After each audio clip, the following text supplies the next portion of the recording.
அரசு ஊழியர்களுக்கு ஓய்வூதியம் தரேன்னாங்க. பழைய ஓய்வூதியத்தை கொடுத்தார்களா? அதுக்கு முயற்சிகள் எடுத்துகிட்டு இருக்காங்களா சார்? முயற்சிகள், அதாவது 10% கான்ட்ரிபியூட்டரி பென்ஷன் தானே கொடுத்தாங்க. அதாவது இந்த பழைய ஓய்வூதிய திட்டத்தை ரத்து செய்த போது மத்தியில் அமைச்சரவையில் இருந்த கட்சி திமுக சார். இப்போ மத்திய அரசு என்ன பண்ணுது? யூனிஃபார்ம்டு பென்ஷன் ஸ்கீம்னு ஒரு ஸ்கீம் கொண்டு வந்தாங்க. அந்த பழைய ஓய்வூதியத்தை ரத்து செய்த போதும் திமுக அதில் இருந்தது. இப்போ சென்ட்ரல் கவர்மெண்ட் ஒரு ஸ்கீம் வந்தபோது அதே ஸ்கீம் இங்கே எடுத்து அதில் சின்னதாக 1-2 பட்டி டிங்கரிங் பார்த்து நாங்கள் மறுபடியும் அதே கொடுக்குறோன்னு சொல்லுதே ஒழிய பழைய ஓய்வூதிய திட்டம் கொடுக்கப்பட்டிருக்கிறதான்னு பார்த்தீங்கன்னா இல்லை.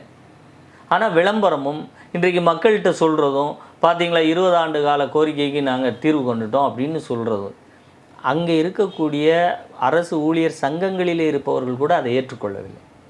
அடுத்து 5.5 லட்சம் அரசு பணி அப்படின்னு சொல்லும்போது அதன் மூலம் பயன்பெற்றிருக்க வேண்டிய குடும்பங்களுடைய எண்ணிக்கை நீங்கள் பார்த்தீங்கன்னா இன்னும் பெரிய அளவில் இருக்கும்.